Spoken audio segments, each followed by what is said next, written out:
All right, let's go over, you have homework in front of you that's done, correct? We'll go over that in a second. Let's go over the quiz. And if you're thinking there was a quiz, question mark, that means you missed it probably. I think 4 people missed it. It came open at 12:30 a.m. in the morning, and I went to bed at midnight. So if you missed it, there will be a makeup quiz at the end of the term. There's a lot going on, man. Isn't there a lot going on, Kevin? There it is. How do you organize your life? How do you keep track of what's going on? Well, I Kev? forget my writing utensil, but I remember everything else. Well, that's good. Do you want a pencil? I'd love it. Because there's like actually. many right here. Well, I'd love a pen. Even some I've sharpened. Well, these are old pencils, but not. They're old school. They're old school. I don't like pens. You don't like pens? I mean, I like pens, but. Okay. I'm learning a lot. All right. How do you keep track of yourself? How do you keep track of when things are due? Anybody have a suggestion? I'm serious. I want to know how you do it. Kevin? Class calendar. So is that a paper calendar or is that a? On Blackboard, I just look at your calendar. So you check it? Yeah. Okay. What about the rest of your classes? How do you keep track of your life?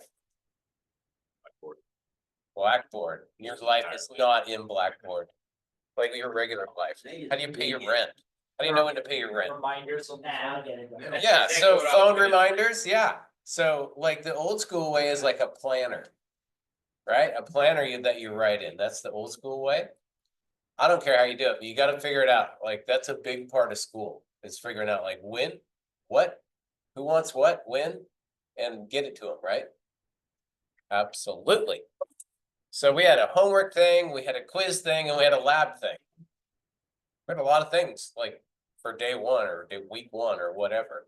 And if you have multiple classes, you have a lot of things. So got to figure it out. Like that's a big part of it. Got to figure it out. All right, let's talk about the quiz. So we had a pipeline, crude oil, 300 miles. That was unnecessary information. Specific weight of crude is 57.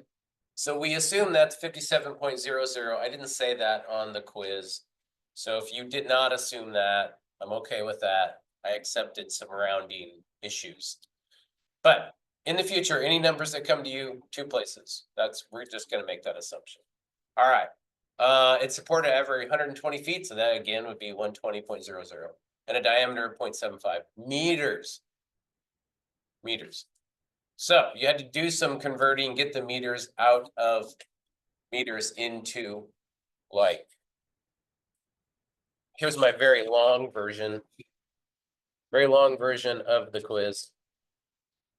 So I wrote everything down here, and then I did the conversion, got to feet. And again, carrying lots of decimal places. Can you see that? Oh, good. I think I went 10 minutes the other day in a class before a student told me, we can't see what you're doing. So if you can't see what I'm doing, then let me know that ahead of time. Because that's not automatic either, it doesn't work. Anyway. From that, I found the area. Again, carrying lots of decimal places.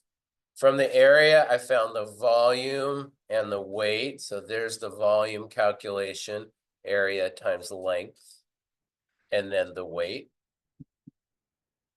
specific weight in feet cubed. So this all drops out, that and that and that, leaving pounds, that. So 0.60 was the rounding I got.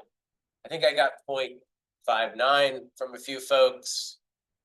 I was guessing that's rounding. And then I got some that were several pounds off, like 10 pounds off. So that was maybe, I'm thinking significant rounding, like in the area or something like that. So don't round in the intermediate stages, right? Only round in the very end. 32,000, whole bunch of weight. Good? Question? All right. Let's talk about homework. You, I think, have in front of you, right?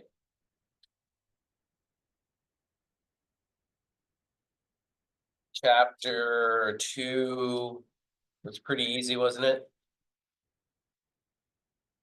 Hello? Yeah. Anybody in here but me? Not too bad. What is the weight of 1 cubic foot of water? That's just like, look it up, right? What is that weight? 62.4, 62.47 at 50 degrees, different numbers at different temperatures.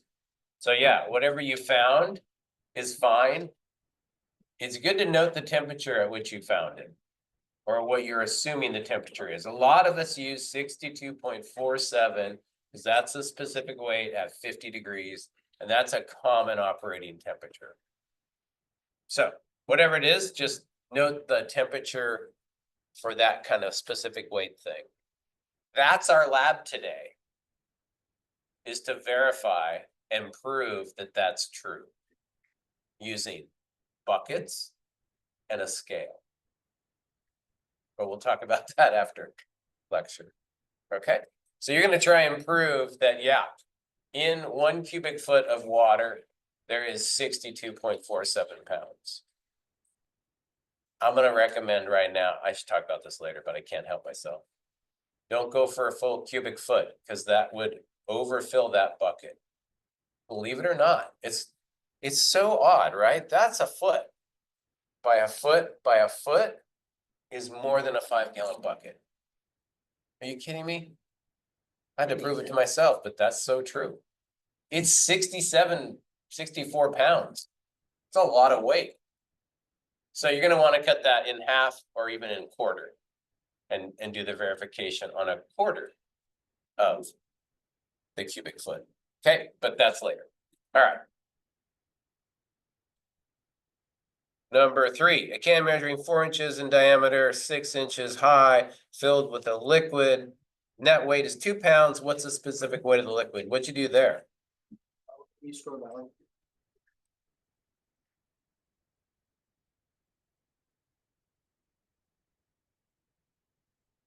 This one, right? 4 inches in diameter, 6 inches high, filled with the liquid. The net weight is 2 pounds. What'd you do? Calculated the volume first. Yeah. And then used the 2 pounds. Yes. So just kind of included the metal can because Did a unit conversion. who knows what a metal can weighs, right? You could Google it. Maybe figure out how many ounces this metal can is. That's a whole industry, right? Packaging. A lot of information on there. I did that. I Googled it. Found the weight of the can because I wanted to extract that from the 2 pounds because that's not part of the liquid, right? Man, there's a lot of different cans out there. I was like, holy smokes. So yeah, I didn't make you do that. All right, what'd you get? For 3. 45.8 For 45 what? 0.8. 0.8? 0.89? 0.79? Point what? 2 places, right? Oh. All right. Should be 2 places. Because we're gonna assume 4.00, 2.00, and 6.00. All right. Good. And then did you do 4? Yeah. The container measuring, ooh, we have a metric one. If you want me to work any of these, I can do it. If they're easy peasy, then I'm not gonna do it. So you gotta tell me. Container measuring 10 centimeters by 20 centimeters by 15 centimeters. Filled with liquid. Net weight is 450 newtons. What's the specific weight of the liquid? Same thing, right? Gotta find the volume. And then you use its weight, and then you find the specific weight. What'd you get? Oh, nobody's volunteering this number. 150 kilonewtons per meter squared per meter cube. So you did 150 what? That's my final answer Kilonewtons? per meter cube. Anybody else get that? I just did newtons in the cubes. So it's 150,000. Okay, same number though, right? 150,000 newtons per meter cubed. Any other notes? Any other solutions? Got Um, 10 newtons per centimeter. Yeah, I'm not sure if that's. 10 newtons per centimeter cubed? Okay, I don't know what I did there. Like 0.15 0.15. Okay, let's work it. That's why I got to. centimeters. So is this a specific weight? It's a trick question, but don't let it trick you. Okay, let's do this one. Is this a specific weight? Remember, specific weight is weight over volume. So absolutely this is. What about this one? Yep. And then what about this one? Yeah. Right? So they're all specific weights. Now, are they something you could compare a table to? Probably not. Right? It's more than like the table's more than likely going to be in kilonewtons per meter cubed. Right? But you can come across the table that has newtons per meter cubed. This one, probably not. But it is a specific weight for sure. Did they say what to find the unit in? No, they didn't. So there you go. All right, so we go for volume. Can you see this? Yes. So that's just going to be the 10 times 20 times 15 centimeters, correct? What do we get for that? I heard different numbers, I think. 3,000? Yeah. And then what would it be if I wanted meters cubed? So 3,000 centimeters cubed over 1. How many centimeters in a meter? Per meter is 100. 100. 100 centimeters per 1 meter. And if you want to cube it, you've got to cube what? Both of them. Everything. You got to cube everything. Right? So now we can do this and we get that. So this is going to be a small number, right? 3,000 divided by 100 cubed. Oops.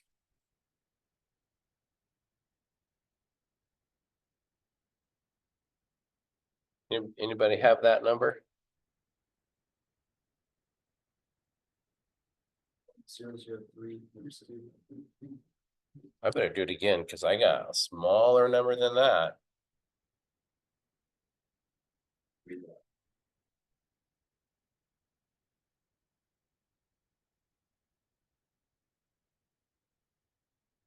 That's right. Do you mean that?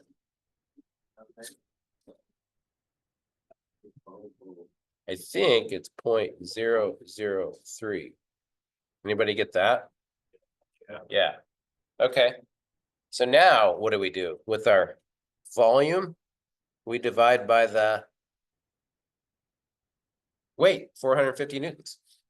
So 0.003 meters cubed, 450 newtons. That's backwards. Isn't it 450? Oh yeah, that's backwards. Put that up there, put this down here. Thanks.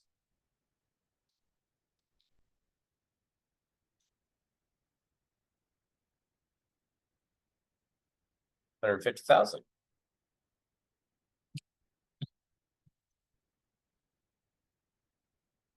And that's newtons per meter. So that's a good number. Patrick, do you see what you did? I just did, I kept it in centimeters. Oh, so you did get 150? I got 0.. Oh, you left it in centimeters, Okay, So I did got it, 450 got it. divided by 3,000. So this was your number, or else you did kilonewtons. No, I No. messed that up. I did. Oh, this is I bad. did pluses when I did. Right. volume instead of multiplication. All right, engineering firm broke down a little bit on this one, but that's all right. We'll rebound on the next one, right? All right, good. Any questions? All right, next one. Yeah, this one I didn't cover. So you had to do some research. Specific gravity. Did anyone learn what specific gravity is? It's not very common. Probably why I just like I don't care about specific gravity. You take the Specific specific weight weight. divided by the specific weight of water. Yeah, it's the ratio. Specific weight of anything compared to water is the specific gravity. Why? Great question. Was a lot of water on the planet, so at some point they thought that was important.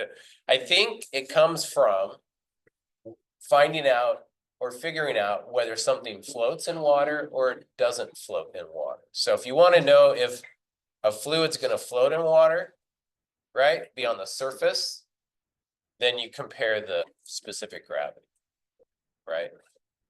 If it's one, then it's water compared to water, or they're both, I mean, it's gonna mix pretty darn well, right? So I think that's primarily where it's used. So are we given a specific weight or do we have to calculate? Oh, so we're just taking 57.4 and dividing by the specific weight of water that you choose, right? 62.47, whatever. Yeah. All right. Cool. Questions? It's all good. I will take those. And if you have a lab to turn in, I will take those. Don't staple all that together. Keep the lab separate. Do we have a stapler that works? We do. So we'll pile them right here. Let's just let you figure that out. Homework, labs. Like I said, if you missed the quiz, there'll be a makeup quiz at the end of the term. Don't miss any more quizzes. Your quiz score will suck for the whole term. Sorry about that.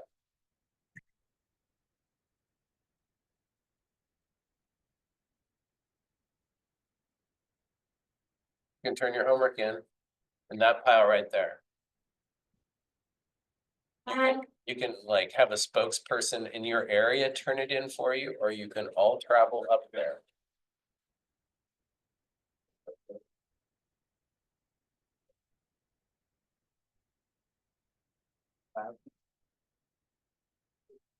That's for the homework.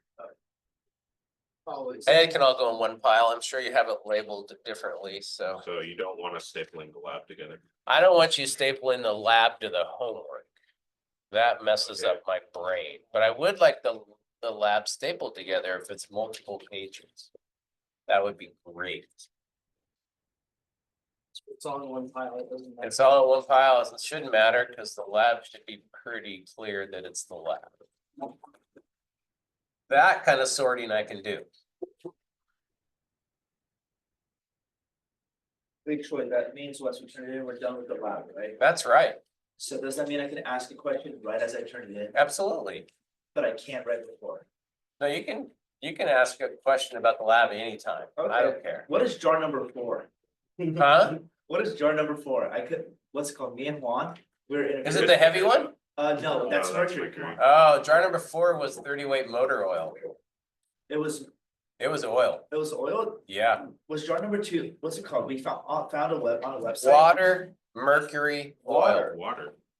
Water, mercury, oil. So, Nice. so what's it called? Me and Juan, we found online. Yeah. Because we got 57 pounds per foot cube. I'm drowning heavily right now. Yeah. We got 57 and we're like, wait, 020 is also 57. And even though we got the, what's it called? The exact specific weight for mercury, 40 pounds off, maybe jar number 2, we got spot on. So we thought. Yeah. Water. Wait, you got 57 for liquid floor?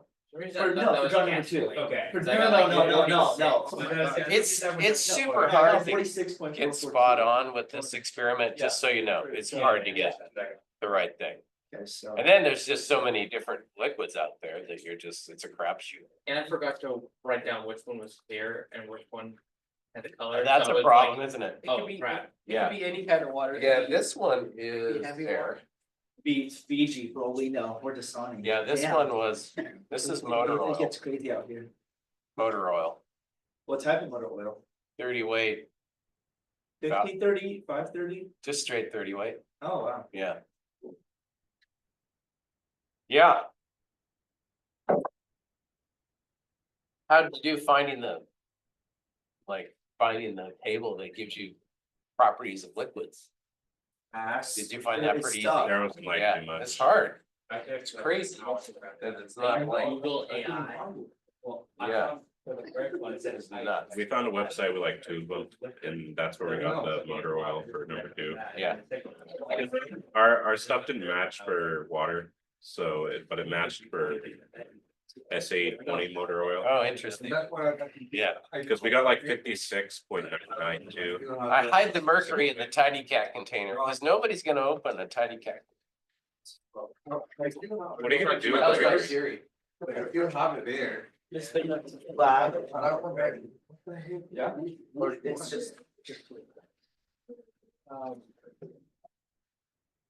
Right, I couldn't figure out what it is.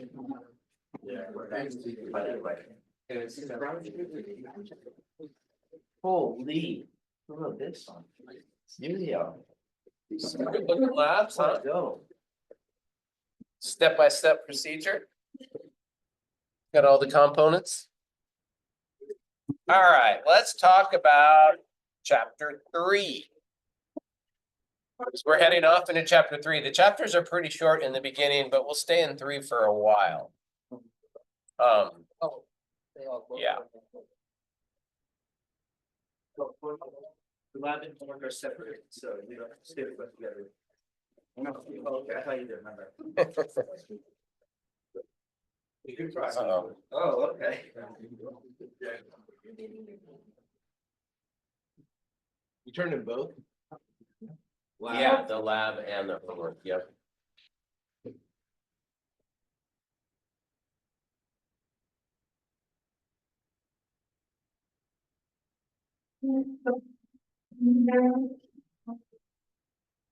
There's a couple things in chapter 1 that I did not talk about. But we will, oh wait, chapter 2. Really nothing in chapter 1. We didn't do viscosity. But I'd rather wait until we're actually going to use viscosity to do viscosity. Does anyone know what viscosity is? It's like how thick the liquid is. It has to do with the thickness and the slickness of the liquid. So the example and the little test that's done for viscosity looks a little bit like this, where you take a fluid and you put it between 2 plates, and then you apply a force. And it's how easy that plate moves. So if you put sand's a fluid, in between the 2 plates, and then you try and push on it, there's going to be a bunch of friction there, right? It's kind of the best example I have for a lot of friction. But then if you put oil between the 2 plates and push on it, it's going to take very little force to move it. Take salt water, it's going to take more force than oil. So another property of liquids is this viscosity thing. And it's just based on shear stress. And we all know what that is because we've had strength of materials. So shear stress, right, is when your force is parallel with whatever's holding things together, right? In this case, it's that liquid that's holding things together. When that force is parallel to the area, that's shear stress. When the force is perpendicular to the area, that's not shear stress, that's normal stress, right? Tensile stress if it's perpendicular to the area. So that's how we kind of remember, or we can look at a situation and go, oh, that's a shear stress, right? Or that's a normal stress. All right, that's going to lead us into, that conversation is going to lead us into pressure, which we're going to do now. Start talking about fluid pressure, but it's just pressure, right? Does anyone remember what the unit of pressure is? Yes, I. Yeah, pounds per area, right? So they use a small p for pressure. It is force over area. That's the old equation for pressure. Now in statics, we called this what? What did we call pressure-like forces? Stresses. statics, not strings. I'm taking you back in time a little bit now and then. So when we had like a beam that was supported and then had this kind of load on it, what was that called? Distributed load, yeah. And that often came to us like in force per length. We called it a line load, like pounds per foot. And that's because it was a homogeneous beam. It didn't change its width. So when it doesn't change its width, we can kind of neglect that second dimension, right? Well, we can't do that with pressure. We need an area, right? Somebody said it was pounds per inch squared. That's a super common one, PSI.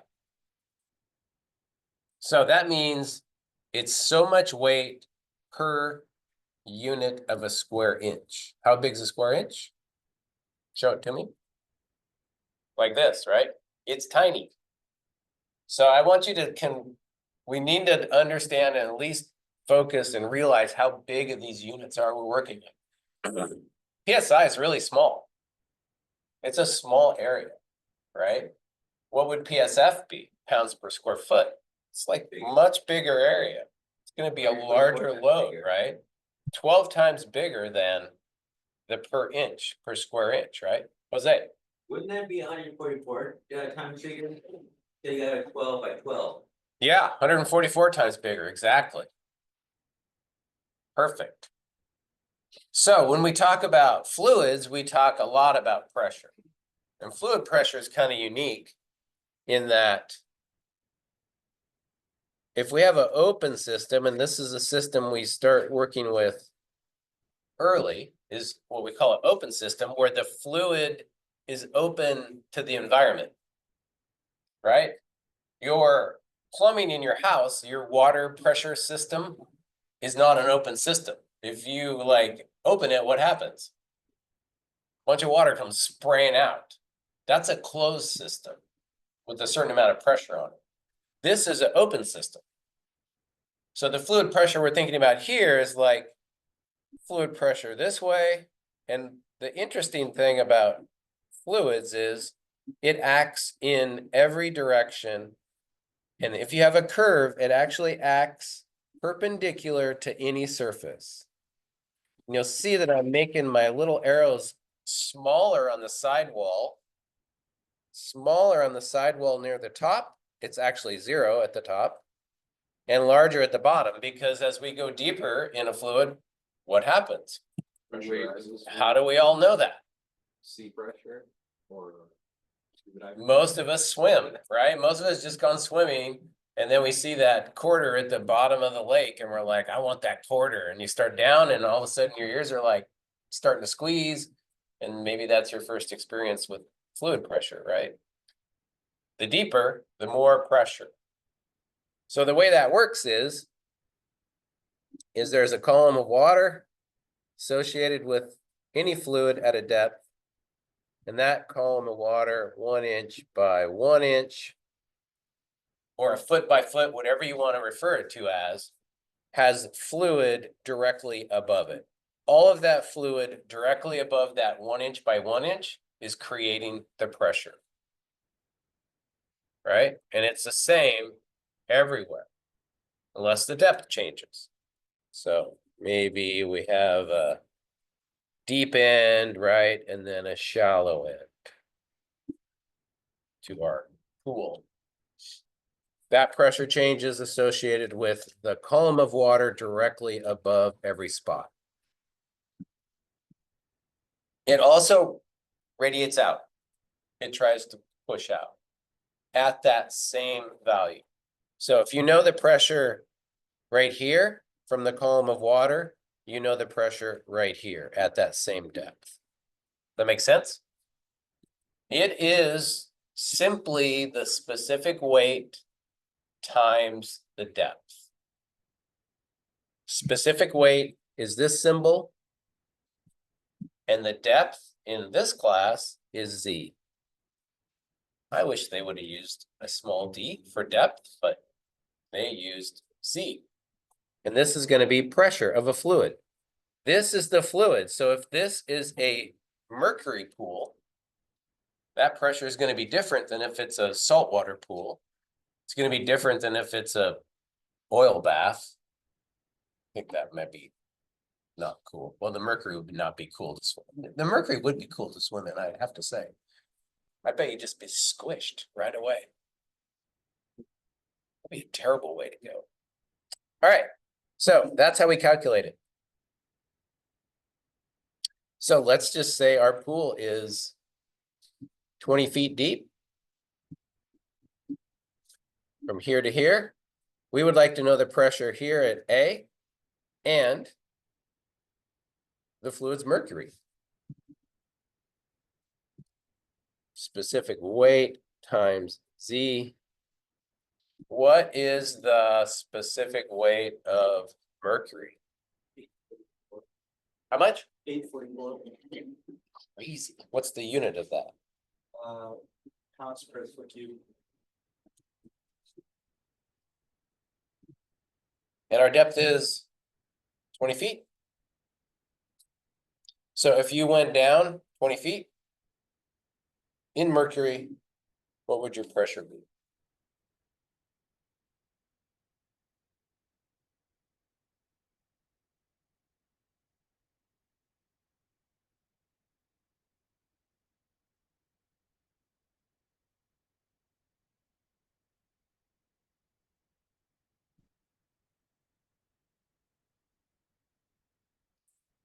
Terrible. Anyone got a number?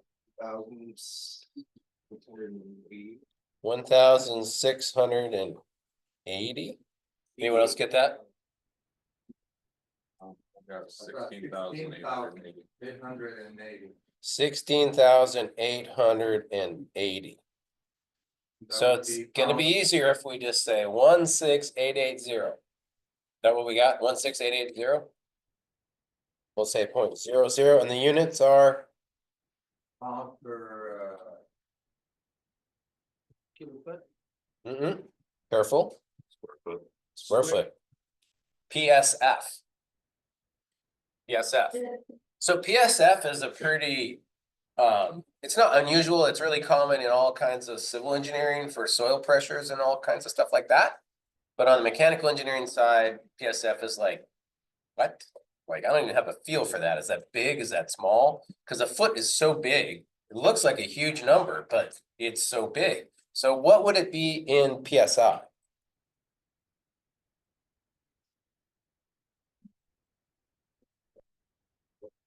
Multiply or divide?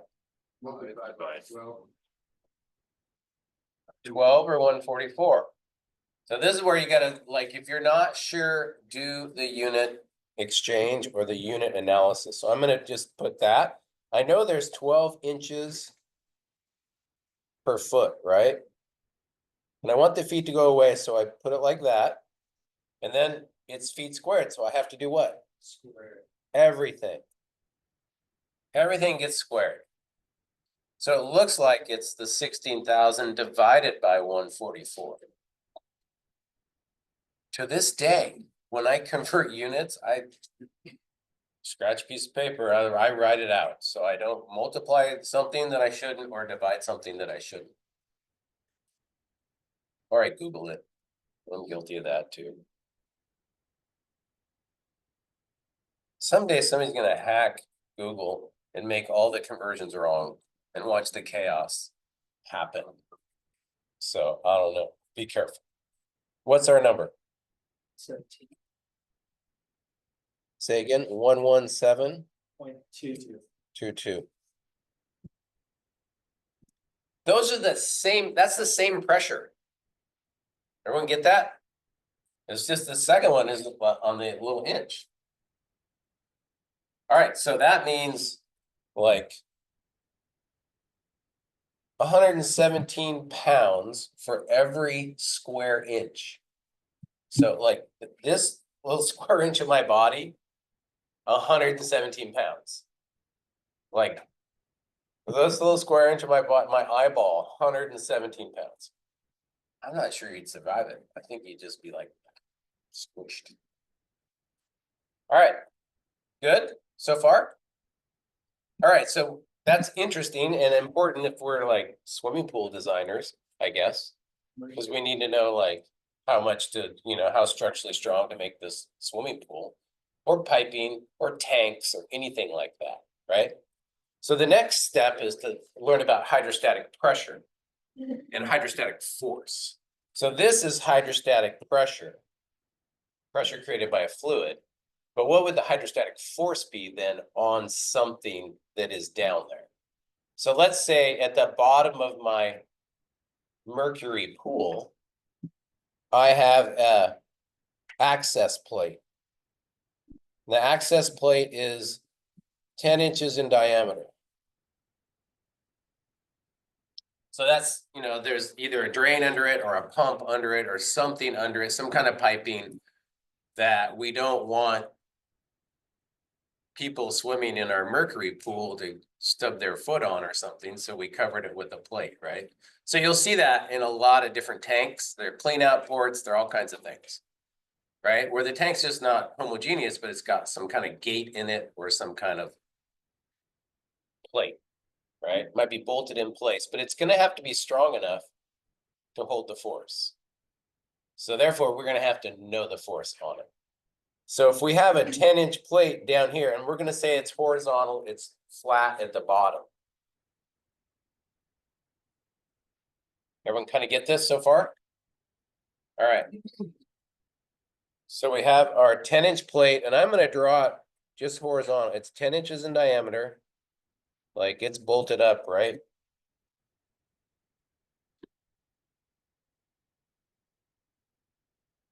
And what's our P?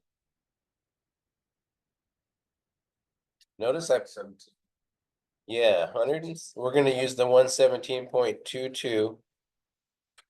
Everyone understand what that notation is? Yeah, PSI, pounds per square inch. PSF, PSI.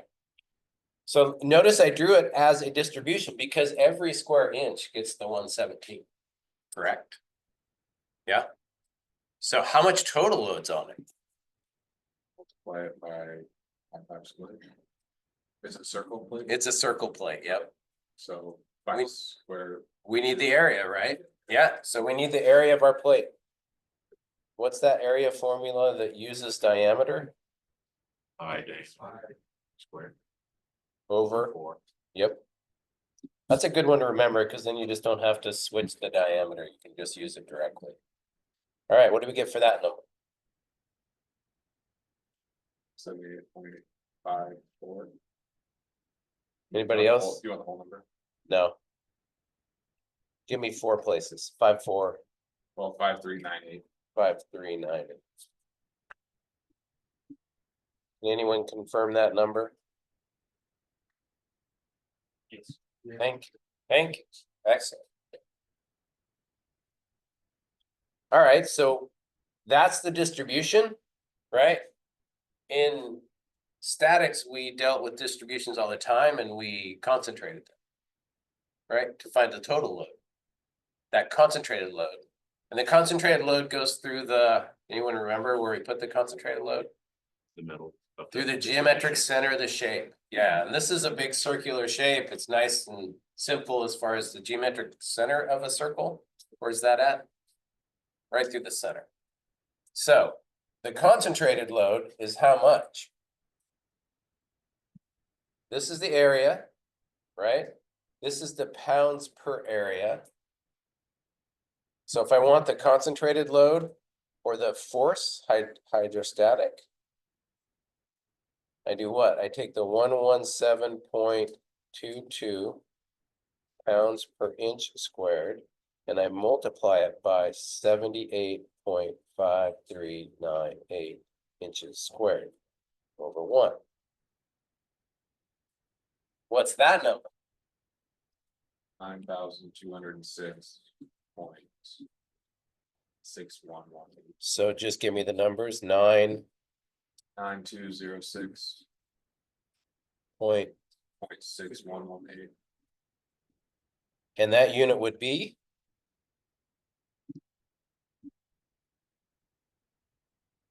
Right? Pounds. 9,206 pounds on our little 10-inch plate. So how thick does the plate have to be? That's why we're doing this, right? If they put in an 1/8-inch plate, I'm guessing it's gonna go wrong and not gonna do much. Not gonna work. So then we have to go to our strength of materials, like somehow figure out how much bending is on this little plate and go through that analysis.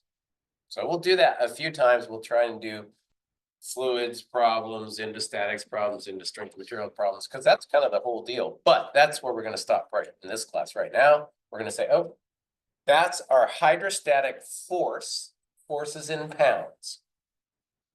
Where does it act through? The geometric center of that distribution. Okay? That makes sense? So that's kind of where we're heading with this fluid pressure thing. I don't. What's your, anybody know that word? I'll look. I'm just making sure you have all the tools you need. 1, 2, and 3 out of chapter 3. 1 is pressure at the bottom. 2, the swimming pool's of reservoir water. Yeah, I think you're pretty right. You have to draw some pictures on your homework problems. But where we go next with this is we say, okay, well, that's great, but now we have our tank and the plates here. Right, some pipe coming in, but it's capped off, it's plated. Again, this is 10 inches in diameter. Oh. It's on a vertical one. Okay, what's different? Force is horizontal. The height, the pressure, the force is horizontal, that's exactly right. But pressure is based off of Z, right? The depth. So is the depth here the same as the depth here? No, of course not. So it's So- gonna be Go ahead. the distributed load that is longer on one side than. What is that called? That trapezoid? That's what I want to call it. The depth is deep, you know, it's more, the pressure is more at the bottom than it is at the top. So then the distribution becomes something different. And then the center of that distribution becomes a different location. Okay. So that's what we're at. Yep. Well, if it's circular, it should be 2/3 down. Yeah, I think that is correct. Yep. So a lot of times we just want to know hydrostatic force, like, hey, how much hydrostatic force is on this? Right? Is it 2,000? Is it 10,000? And then sometimes if we have things that are in bending, we might want to know where that concentration is. Yeah. Would you use calculus or something like that? You wouldn't have to. No, not yet.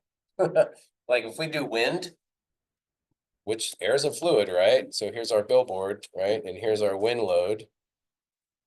But wind does something like this. And again, you don't actually have to do calculus on a load like this. There's all kinds of approximation techniques that I got really good at. So the approximation technique is straight lines, right? So now your curve is just a series of, you're gonna want a spreadsheet to do this. Everyone see what I'm doing? Rectangles and triangles, which you can all calculate without calculus. This is kind of fun. The smaller the rectangles and triangles, the higher the accuracy. Everyone agree with that? And then if you make them infinitely small, then that's calculus. That's what calculus does, right? Is it bases this area off of rectangles and triangles and then just makes them all infinitely small. Cool. But like even cause you're gonna know this point, you're gonna know this point, even like 3 rectangles and triangles, you're gonna be within 5% of the correct answer. And then you're gonna apply a factor of safety of 10 to it, like your 5% error. No worries on that, cause we're not, right, designing up to that knife edge. We're way away from it. All right. Good, I think that's good. Just baby steps, and you're gonna now do this homework set. 1, 2, and 3 out of chapter 3. And you're gonna do another lab, but this lab you can just write up like a homework problem. You don't have to do the step-by-step thing and everything else. But what you're trying to do is verify that a cubic foot of water really is 62.47 pounds. There's 2 buckets. You can use either bucket. Yeah, question. So is there going to be a lab write-up? You don't have to do a lab write-up for this. Treat it like a homework write-up. That makes sense? Yeah. So you're just gonna add it to your homework as the 4th problem. That makes sense? Okay, I don't want to be confusing.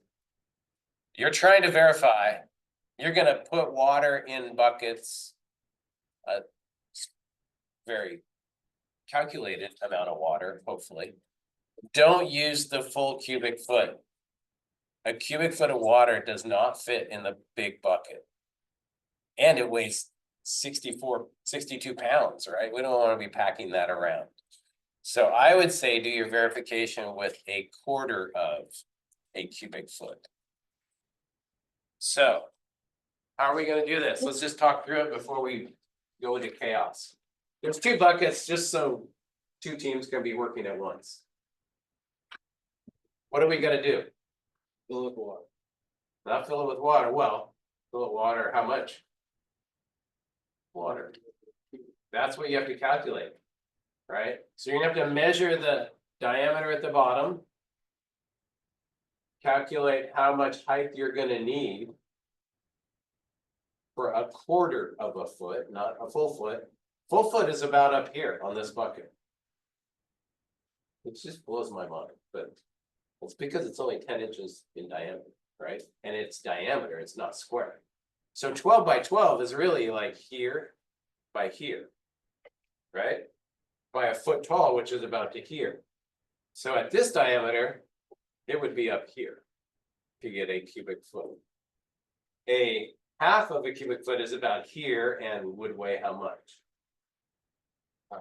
Half of the 62, 31. about 31, right? And then a quarter would be about right here and would weigh how much?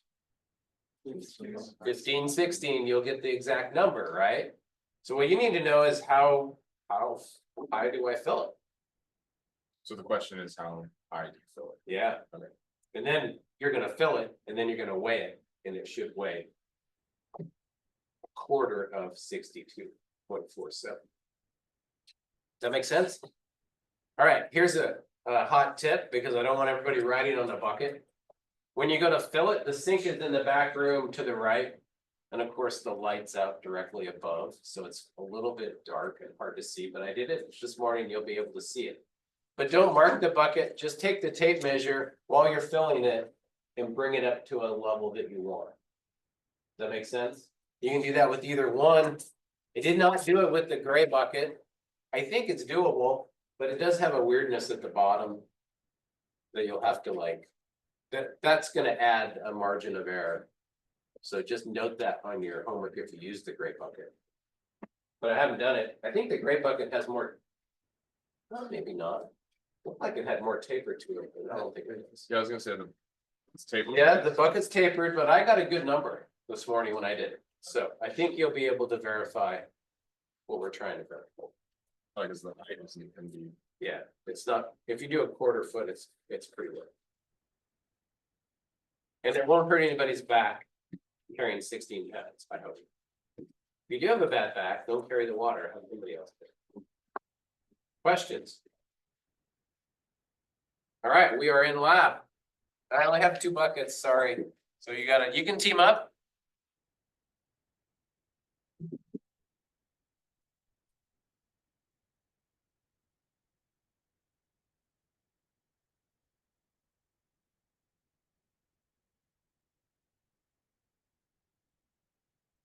I make it the inside.